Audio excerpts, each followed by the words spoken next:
One question I would have, which I'm sure a lot of, this is probably the most common rebuttal that you get. And it's, well, Rachel, but wait a minute, weren't all of the women prior to this basically in a slave relationship? They were oppressed. Why would you be against freeing them up from the oppression that they were under? Is that even true? Yeah, so a large part of my book is devoted to kind of debunking that myth. As we just explained, I mean, how were women traveling the world and being paid and promoted by the wealthiest elites to push feminism in the 18th and 19th century? If they were so oppressed, you would think that they would have suffered some kind of consequence, but that wasn't true. And this is another thing that most people don't know. Suffrage and women's liberation was extremely unpopular right up until the time that it passed, right? Until suffrage passed in 1918 in the UK and then 1919 here in the US. They tried holding a couple of referendums to see if women wanted the vote. And the few women who bothered to show up, only 4% of them voted in favor of women's suffrage. And the suffragettes actually, after this, blocked any women's referendums on voting. So it's very ironic, right? The very women who are saying, give women the vote, are saying, but don't let them vote on whether they want the vote because they'll say no. And you might think, oh, well, that's because they'd always been so oppressed that they didn't know.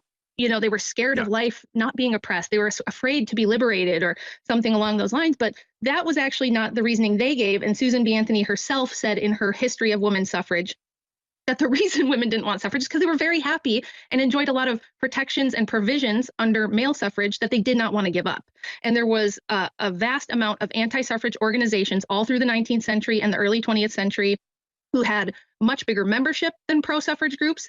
They had very thoughtful people who would debate. They would put out pamphlets. They would put out, posters explaining the reasons they didn't want suffrage for women or this idea of women's liberation. And they knew, they could foresee that this was the purpose of this was to break down the family and to destroy the family. What would you say to the objection, Rachel, when people say, well, but what about maybe a third wave feminism's bad, but like those older ones are all good? That's kind of the new so-called conservative talking point, is that third wave feminism, and that's where it gets really bad. All the other ones are virtuous movements.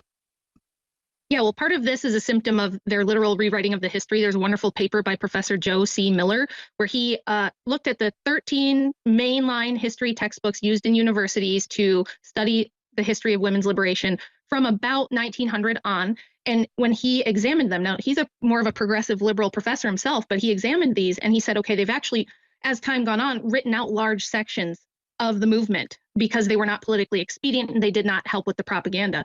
So they didn't mention the fact that like theosophy and spiritualism, which were huge movements in England and America in the mid-19th century, were inextricably linked to first wave feminism.